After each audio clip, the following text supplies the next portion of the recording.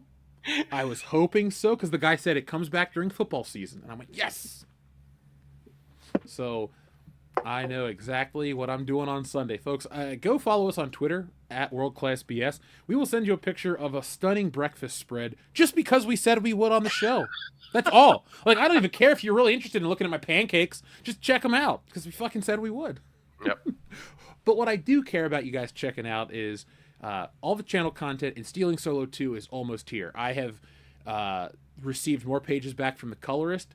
There's only a couple more to get colored. The book is 100% done, and I want to make sure that when we go to crowdfund this book, that it is ready to go to the printer. And it's pretty much once I get these pages back. But as soon as I get the cover back, then we're going to start the sign-up, because you only get one chance to make a first impression, and we want to bring you something epic because this book is that good.